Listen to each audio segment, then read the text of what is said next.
आगे प्रहलाद जी का पावन चरित्र आया कथा में। आहा हा, हिरण्याक्ष और हिरण्यकश्यपु दो भाई थे।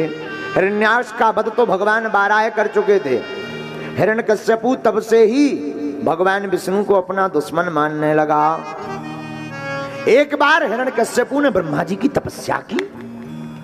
ब्रह्मा जी प्रकट भय, बोले वरदान मांगो। तो क्या मांगा? महाराज हमें अमरता का वरदान दे दो। ब्रह्मा जी अपनी दाढ़ी पे हाथ फेर के बोले बेटा अमर तो हम भी नहीं है, हमारी भी सांसें फिक्स हैं, तुम्हें कहां से अमर कर दे, ये कुछ और मांगो।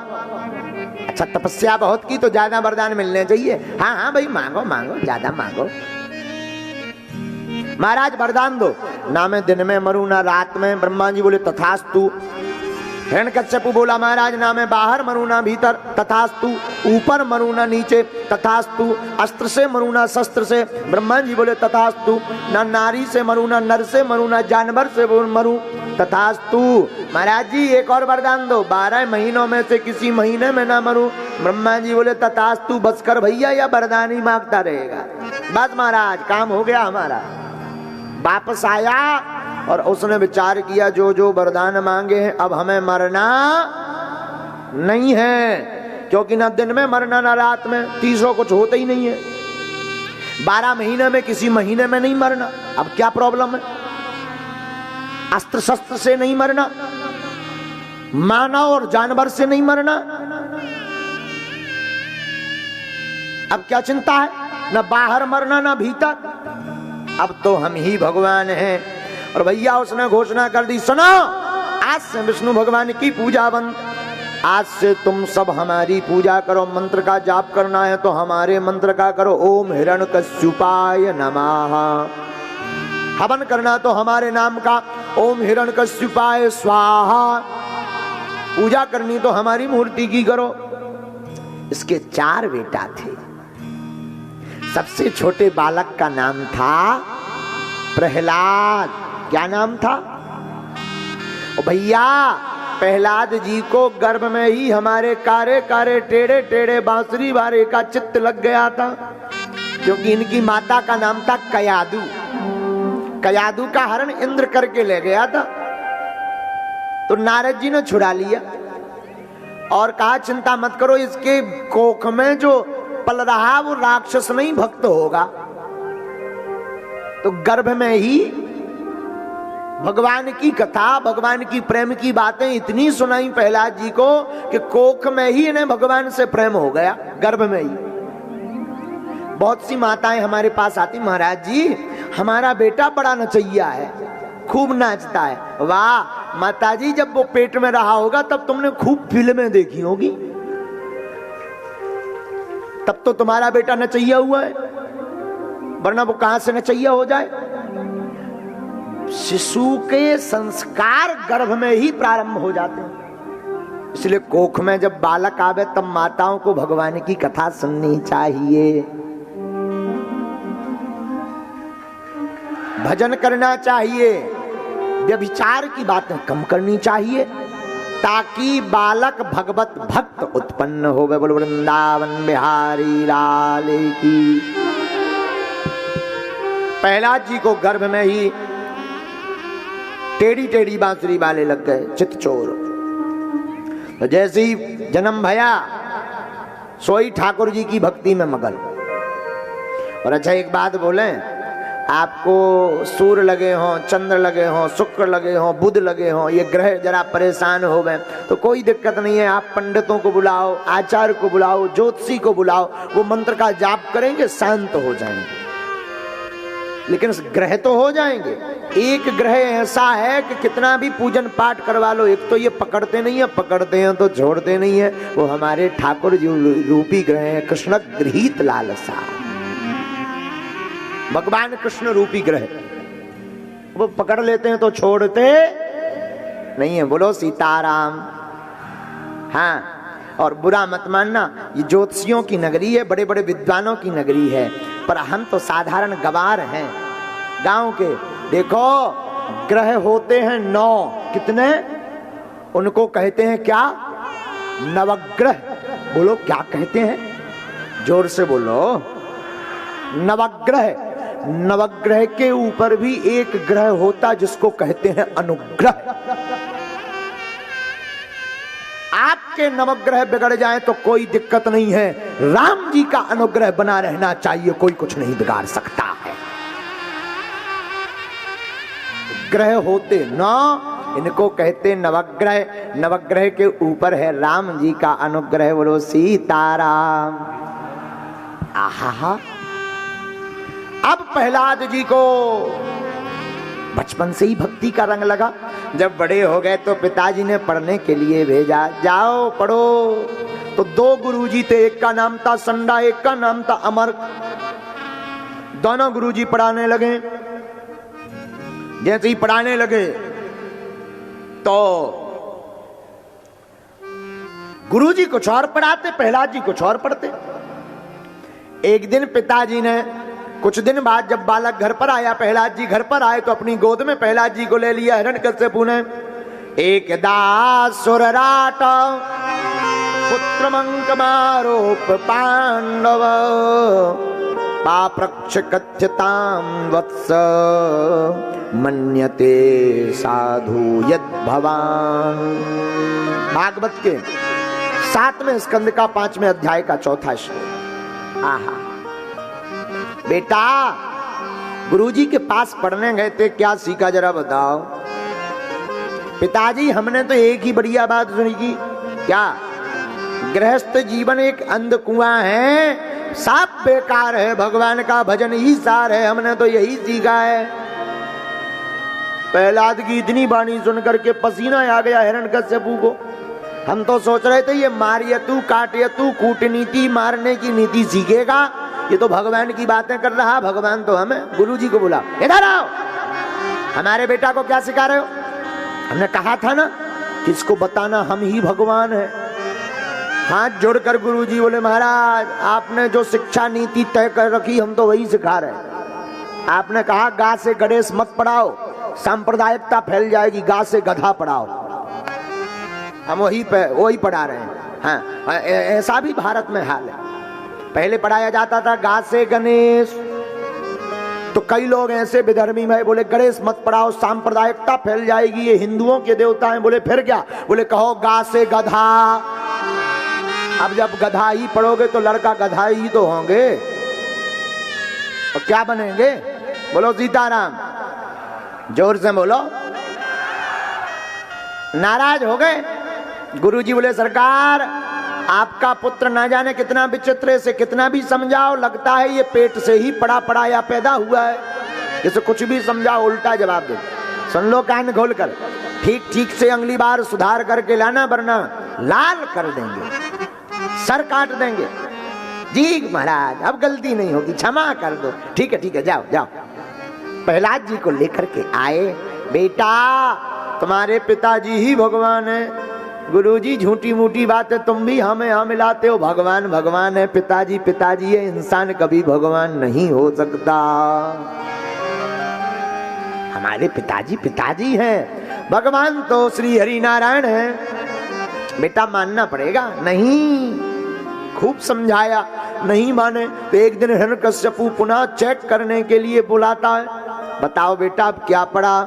तो पहली बार तो एक बात बताई, इस बार 9 बातें बता दी। श्रवणम कीर्तनम विष्णु स्मरणम पादु सेवनम अर्चनम वंदनम दास्यम सत्य आत्मनिवेदनम। 9धा भक्ति के बारे में बता दिया। नाराज हो गए हिरण्यकश्यप। गुरुजी को बुलाओ। गुरुजी आए कपते हुए, लगता है इन्होंने फिर लफड़ा कर दिया। प्रहलाद जी ने, सरकार आज्ञा। हमने समझाया था ना, हमारे बच्चों को क्या समझा रहे। कहीं नारायण का कोई गुप्तचर तो नहीं है जो हमारे बच्चे को बहका रहा हो हमारे खिलाफ, पता नहीं। पर हम तो वही सिखा रहे हैं जो आपने कहा था। पर आपका बेटा है कि मानता नहीं है। एक बार हिरण्यकश्यपु को क्रोध आया, ले जाओ। हिरण्यकश्यपु ने प्रहलाद जी को आश्रम वापस भेज दिया। आहा, क्रोध आया, मारे क्रोध में हिरण्यकश्यपु आश्रम में पहुंच गया। उस वक्त गुरुजी तो थे नहीं, उस वक्त प्रहलाद जी और बाकी विद्यार्थी गण थे। प्रहलाद जी सभी विद्यार्थियों को बैठाए थे, बीच में स्वयं बैठे थे और सुना रहे थे। कौमारे आचरेत प्राज्ञो धर्मान भागवतानिह दुर्लभम मानुषम जन्म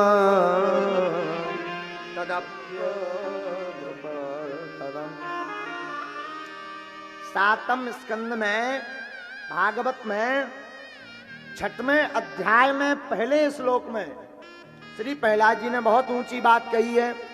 अरे भैया सखाओ, दुर्लभम मानुषम जन्म, मनुष्य का जन्म बड़ा दुर्लभ है। और गोस्वामी जी ने भी इस बात को कहा, बड़े भाग मानस तनु पावा दुर्लभ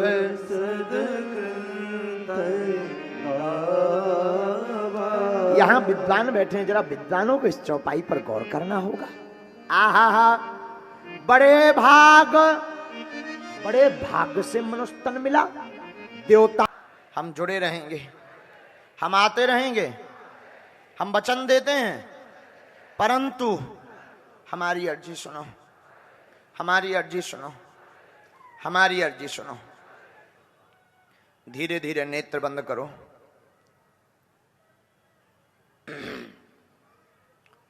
सब बोलेंगे ओम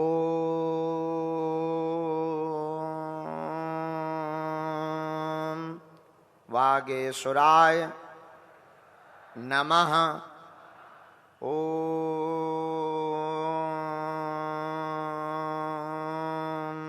वागेश्वराय नमः। ओम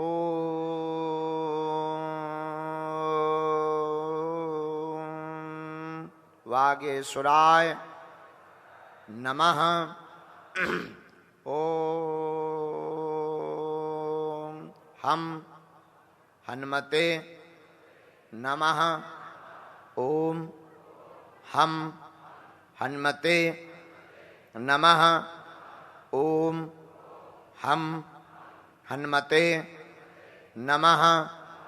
ओम हम हनुमते नमः।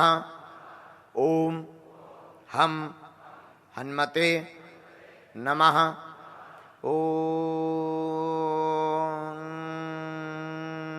सन्यासी देवाय नमः। ओम सन्यासी देवाय नमः। ओम सन्यासी देवाय नमः। यह ऐसा अचूक उपाय है जो आप कर रहे हैं। जिन भक्तों की अर्जी नहीं लग पाती है, पर्चा नहीं बन पाता है, वो अगर इस उपाय को करें, लहसुन प्याज मांस 15 बंद रखें, घर पर प्रतिदिन एक माला ओम बागेश्वराय नमः मंत्र की करें, बागेश्वर बालाजी का चित्र रखें, 1, 2, 3 या 4 महीने में एक बार जाकर बागेश्वर धाम की पेशी करें, तो जो अर्जी लगाएंगे वो 100% कृपा। जो घर बैठे हुए लाइव देख रहे हैं बागेश्वर धाम के चैनल पर, इस प्रयोग को अगर नहीं कर पाए तो आप कल इस प्रयोग को कर सकते हैं। और सबको कल यह अर्जी विशिष्ट अर्जी है, ये सबको आप लोग बता दें तो घर बैठे हुए भी इस अर्जी को आप सब लगा सकते हैं। 3 बार मन ही मन अपने प्रश्न को बोलिए।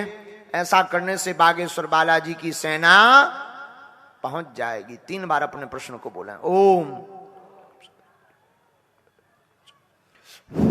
ओम ओम।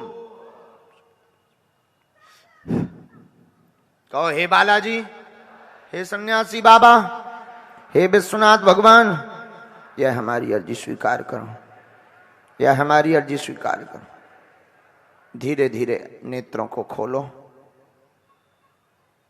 दाहिने हाथ की मुट्ठी का सीधा उतारा सिर से 7 बार करो और बालाजी के चरणों की तरफ छोड़ दो। बाएं हाथ की मुट्ठी का उल्टा उतारा करो एंटी क्लॉक में।